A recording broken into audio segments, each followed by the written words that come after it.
cheated on, dumped, and blocked. No closure. Me 30 male. GF 28 male, of 8 months who I loved, left me out of nowhere. Found out later she was cheating on me. For how long I don't know. Contacted her calmly letting her know I know. She panics, deletes the pictures of her and the new guy online, and blocks my number and social medias. But she is still with the guy. There are pics of them on his page. I met an apparently gorgeous and charming lady in December, at the conclusion of my recovery from a severe depression that lasted many years. I finally felt like I had arrived at my growing point, and I happened to meet her soon after. It felt as if God himself was thanking me for persevering in the face of adversity by bestowing upon me the ideal lady. For many years, I had battled with poor relationships and intimacy difficulties, so discovering someone who was able to fully put my mind and body at rest was life-changing for me. We had been dating for around 2 months before making it official. The connection was profound, our closeness was incredible, and I was passionately in love with her, and she said she was also madly in love with me. We did everything together, traveled together, had incredible, and FaceTimed practically every night till 2-3 a.m. on work evenings. She always said I was worth her being tired for work because she loved talking to me. Fast forward to July, and she begins behaving strangely, almost as if she's hiding something. She's more distant, reserved, and snobbish. We literally never fought, but now all of a sudden everything is a problem to her. It seemed as if she was sabotaging herself, as if she wanted to get out, but didn't want to be the one to put a stop to it. I didn't see the warning signals since the physical closeness was still there. I guess us men, especially those who have a history of intimacy issues, can have blinders onto red flags if there is good present. Anyway, one day we're sitting on the couch watching TV, as is our custom on Fridays when she simply gets up, looks at me and says, "I no longer want to be with you.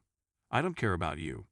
This came out of nowhere and rocked my world, particularly with her stern attitude as I was absolutely caught off guard by it. A lady I adored while things were going well. The 2 weeks of nitpicking weren't long enough for me to doubt anything long-term. So she packs her belongings and departs. I try not to check her social media, contact her, or do anything else other than concentrate on moving on, as much as this hurts. Of course, I gave in and checked. She's already uploading images with a new guy and in a new relationship within a few days, it turns out. It dawned on me that she was cheating on me. It all made sense when her sister visited her for hours at a time, and she couldn't even text me back. She was usually an excellent texter. Or when she stayed at the gym until 11 p.m. This really destroyed me. Thank goodness we didn't date for very long, but it still hurt a lot since I loved her. And I had an emotional breakdown and felt like I was dying. I waited until the following morning, when I was calmer, to contact her and tell her I knew what she'd done, since I didn't want her to believe she got away with it by not admitting it. I texted everything calmly, just to let her know I was aware that she had caused me unbearable agony, and that I genuinely felt sorry for her for having to jump from person to guy to avoid being single alone to deal with all of her issues. While I no longer miss her as a person, and would never consider getting back together with her, once a cheater, always a cheater in my opinion. Particularly with all of the warning flags being more visible now that we're separated, I am still in a lot of agony because of the lack of closure. She didn't want to face accountability for her actions. She's still with this new guy. She deleted her photos, but there are photos of them on his page. And I'm worried she doesn't feel any guilt for the pain she caused me, but rather just mild temporary embarrassment for being caught, which is why she deleted her photos and eventually blocked me. Why would she do such a thing? Why would she be with me, claim she loves me, then purposefully self-sabotage by cheating on me and appearing emotionally distant at the end? I feel like I can't go on until I know she's in pain or feels nothing at all, but either one is still an answer. I'm in this mental limbo, trying to make sense of it all. Everything seemed to be wonderful.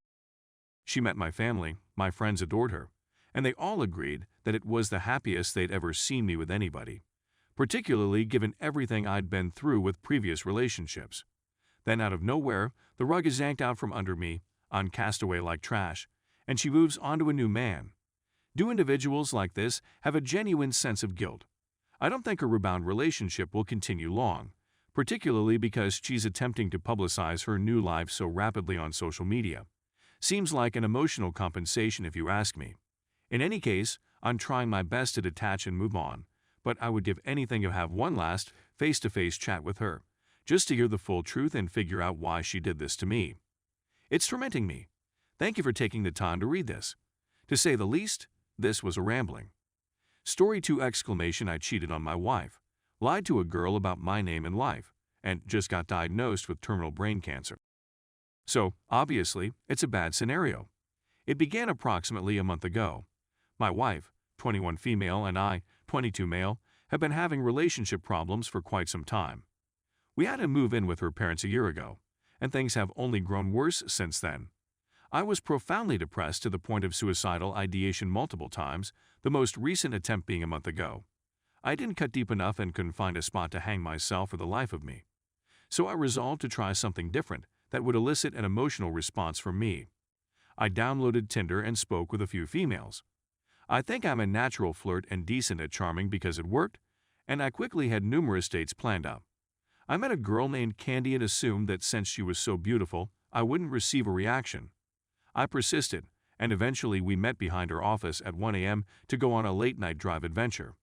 At 4 a.m., she welcomed me back to her house. Let me be clear. Despite our 4 years of marriage, my wife and I have never been able to have. She thinks it hurts too much.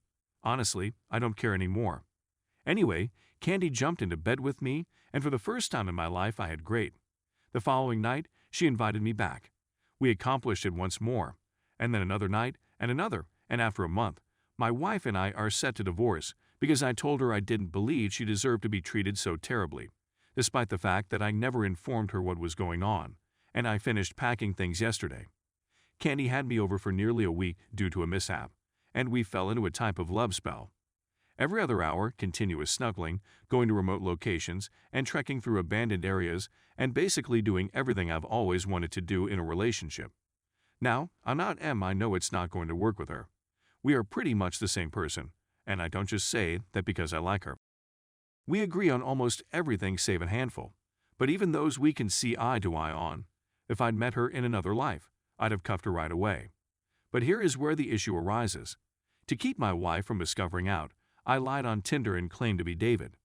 That's what Candy refers to me as, and it's what every lady I've met refers to me as.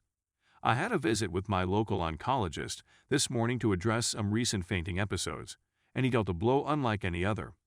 I was diagnosed with glioblastoma, a kind of cancer that is deadly brain cancer. He wanted to admit me and begin chemo and pre-surgery diagnostics, but I declined. Candy then informed me that she needed to see my ID. We spoke about becoming serious last night, and she stated she truly liked me, and apart from the name, I couldn't think of any other reason not to. So I lied and said I didn't have it. Oof. She wanted it, so I submitted a very badly manipulated photo of an old one, which triggered the alarms. Let's get started. I've decided to be honest with her and leave her tonight. It tears my heart, since I liked her more than my ex-wife when we first met, and I'm sorry I didn't tell her the truth sooner. But hey, it's just another slice of the pie. After I leave her property, I'm thinking of traveling to Montana to meet my relatives before heading someplace less picturesque. In any case, whether it's through disease, sadness from so much relationship upheaval, or suicide, I won't be here this time next year. Edit. Okay, so I told her everything. I told Candy my true name, how I lied, and why, and then we sat there for a while. Instead of evicting me, she took me out to dine. I totally anticipated her chewing me out, kicking me out, and blocking me out. Instead, she advised me to wait a week and see what happened. I don't have a week to wait, so I'll wait no more than a couple of days. I don't believe I know how she really feels right now, and I doubt I ever will. We ended up some way. That is something I also don't grasp. I'm perplexed, sad, and relieved all at the same time. Whatever happens today, it will all come to the same conclusion. In terms of my marriage, we finally got everything out in the open, and the disease will just have to work its spell on me. I'm refusing chemo and surgery. In any case, I don't have anything to live for. I'm quitting my job today, leaving the state, and if Candy wants to work it out in a few days, I'll come back and have one more raw before heading north permanently.